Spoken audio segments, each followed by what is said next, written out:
What's going on? Boys, thanks to our patrons and Fiverr customers, subscribe to our Patreon free for behind the scenes stuff. Arm yourselves, life stuff. I've been watching a bunch of John Ballantree's tarot videos again, and if you're curious to watch them, his last name is spelled Ballantrae. It seems like any time you get into an interest or a community or something like that, most of the people stink and do canned shit, but you'll find just a few who are worth something and go in weird but useful directions. That's what I aspire to be, try to be with typology. That's what John is for tarot, at least for me. But I've been doing tarot work for a year and a half now, and I feel like it's something I'm good at, surprisingly. The stuff you learn you have an aptitude for is weird when you go looking. But I love doing tarot, I love talking about tarot, but I realize we don't have many. If we have some, it's got to be fewer than 5 dedicated tarot videos on this channel. So we will remedy that. And one of the most important aspects of tarot I've found, aside from Ballantree's develop your own understanding of cards, and he has tons of videos on this, and he says it so many different ways that, I mean, you need only one to get the point, but there's so many reasons you should develop your own understandings of cards. One of the basic things for me is that tarot is conversational. Almost every tarot reading feels like you're kicking back and shooting the shit with someone who has interesting things to say, knows interesting things, and can say them in interesting ways. It's gossip, with a professional gossiper. And this is something important to know, but when you begin to view tarot this way, as this conversation, you get a better idea of your position in this pipeline. But it's not really a pipeline. It's more like a game of telephone. Now, one of the reasons I do tarot the way I do, with the reports and the images, is I recommend people review their spreads. A week from now, a month from now, your spread is something you should be thinking about and reflecting on at intervals. And you should be doing that because my interpretation is just that. It's an interpretation. In my experience, the cards themselves are rarely wrong, but your interpretation can be all sorts of fucked up because it's a game of telephone. When you are doing a tarot reading, you are asking the local gossip their opinion on an event. And that's you as a reader. If you're a client, what you're paying for is one person's interpretation of another person's interpretation of an event. And when I say this, I don't mean the cards are whatever it is that you're drawing cards on in its entirety. Drawing cards on something is like asking a very observant, very smart, very wise person what they think the most important aspects of whatever this thing is. Let's think about a car crash. The car crash is an event. And it's an event you almost certainly didn't see, especially if you're doing tarot professionally. So when you're drawing cards, what you're doing is you're asking someone who witnessed the event their impressions of it. And a car crash is a visceral thing. So many moving parts going on. But when you ask this witness what they saw or what their impressions were, you might get something from them like, he didn't signal. That might not have been what you were asking about specifically, maybe not what you wanted to hear, but to this person, that is what was important. That's what stuck out to them. And their observation or their impression will usually have a bit of rhetorical, questiony flavor to it. But the point is, you are not getting the whole picture. And I think that's in part because you don't need to. As a tarot reader, you're more of a middleman than anything. But it does take work to be a good middleman. Because when you are relaying a message, lots of weird things can happen. Lots of weird things you can feel, bad things you can feel, especially considering you're relaying a message from something that to most people doesn't exist and to you, you don't understand. That's why this gossip framing is important. Because there's a desire for you to add your own flair to the message you're relaying. You might be afraid of relaying this message. You might fear you're misunderstanding. In some cases, you probably are misunderstanding. And there's also a level of guesswork involved. Because in most cases, if you relay what you think the message is straight, it's not going to make a lot of sense. So there are gaps you do need to fill in with your intuition, with your life. But there's also a line, and you don't want to cross that line. You want to have just enough of yourself to make everything make sense and to weave together a narrative of important points, things to consider, without going overboard and fucking it all up. Out of fear, out of ego, whatever it is. And there's also a level of trust and faith you need to have in the tarot that although you don't understand this message you're relaying and putting together, the client will know what those details mean. It's like passing along code words sometimes, which itself can be freaky because you know when a message is either dead on or at least close, but you can feel dead on or close and have no idea what the hell you're talking about in a spread. You can have no idea what it means, but still on some level know this is what the client needs to get from you. So let's think about this pipeline again to keep things clear. You, as the reader, don't see the event. You draw cards, and the cards represent the tarot's impressions of this event you don't see. Your job now is to turn these impressions into words, and also into a narrative that makes sense, or tracks even if you aren't tracking it. And another thing that's required is your understanding of your deck and what it cares about, the way it speaks, and how it likes fucking with people or likes being cryptic, or likes being harsh in some cases.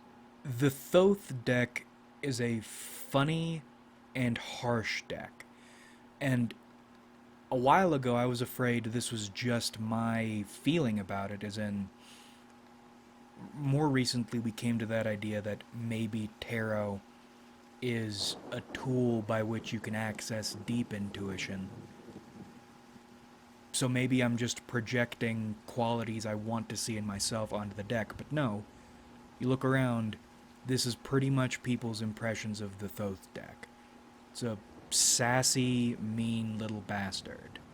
And another way it fucks with you, it's a trolling deck. It is the Crowley-Harris deck.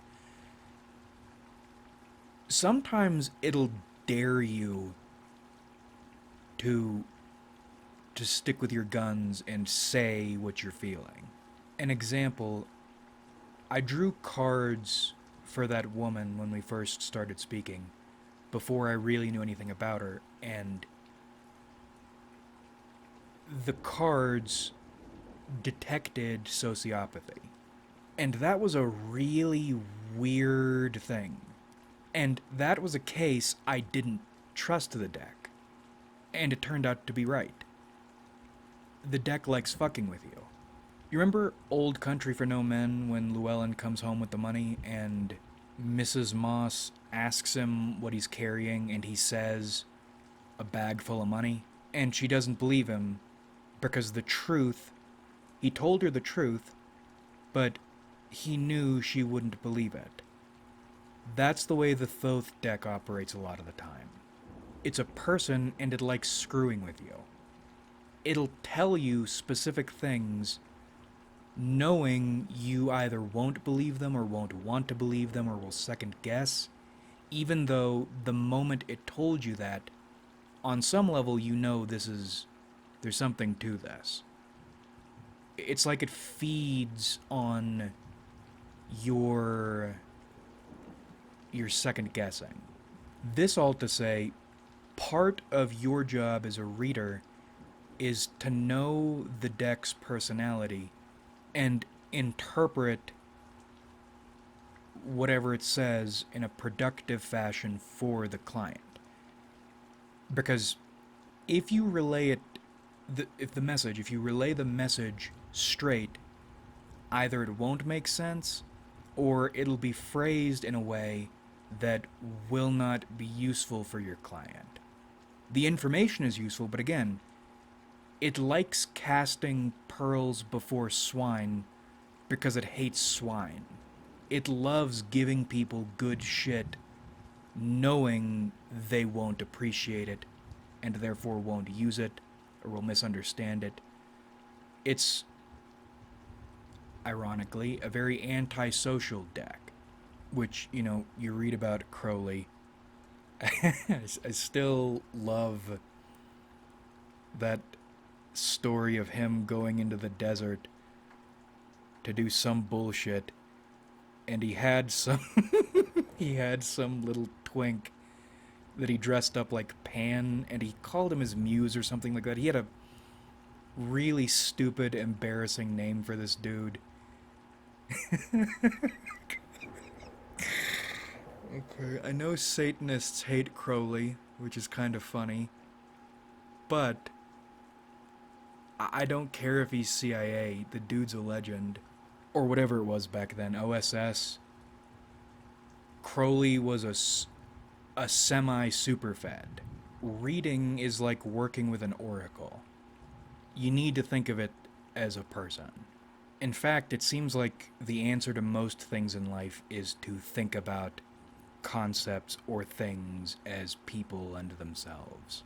And this in no way has to be a bad thing. Tarot anxiety seems to be both a thing and a bigger thing than I thought it was. You don't need to be nervous with tarot. I mean, and especially a deck like the Thoth deck. Some people act like this is a deck to be afraid of or something, and that's completely not the case.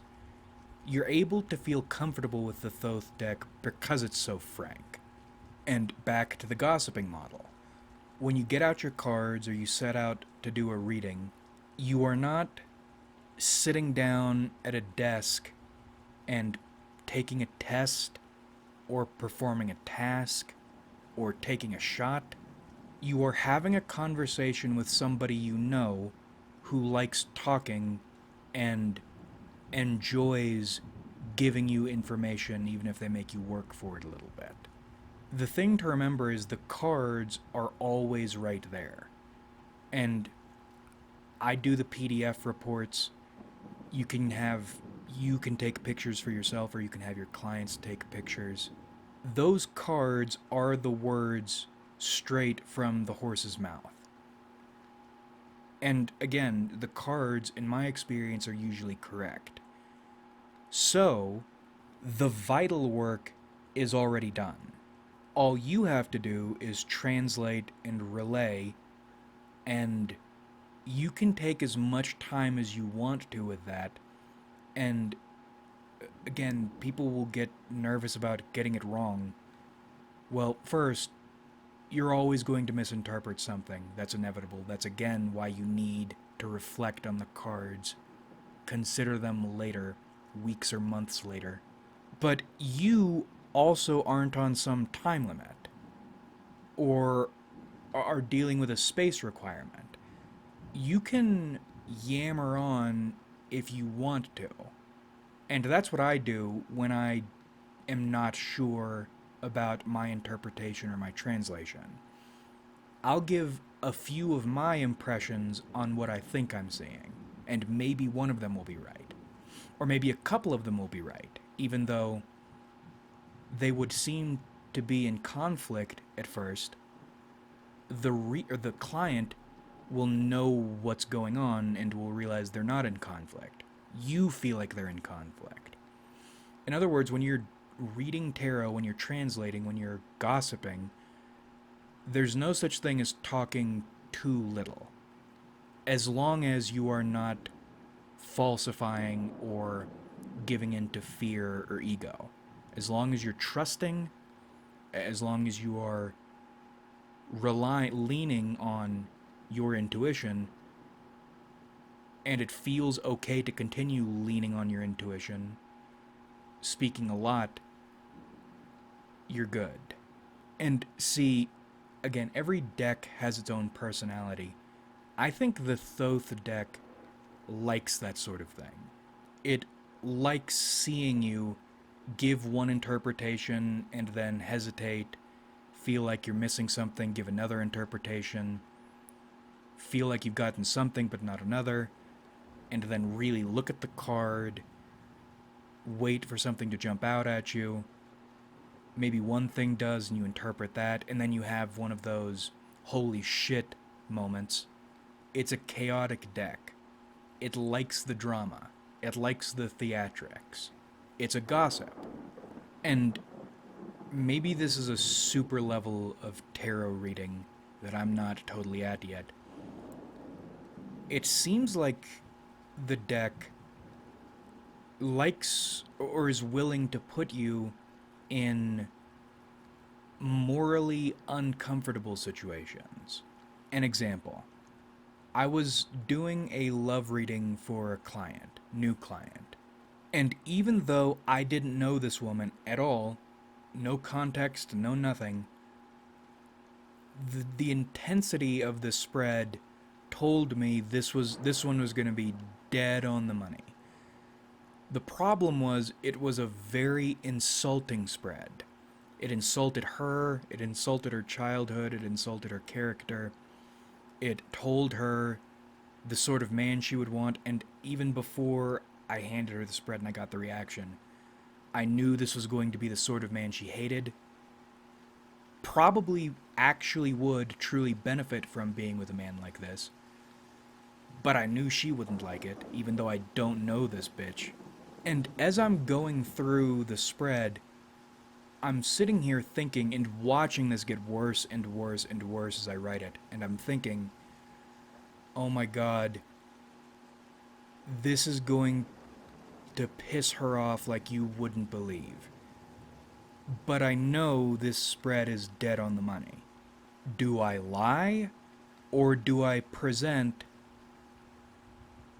what I know to be the facts? I mean, at least the facts of what my intuition is saying to me. And the deck almost felt giddy seeing me in this situation. And I chose to have integrity and to pay for it, which I did. But I almost wonder if the deck was trying to teach me a lesson here. Now, for potential clients, until I have overwhelming reason to do otherwise, I'll continue to take the integrity route.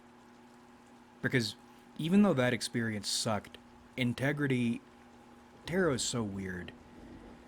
Tarot is one of the only circles in which integrity has done positive things for me.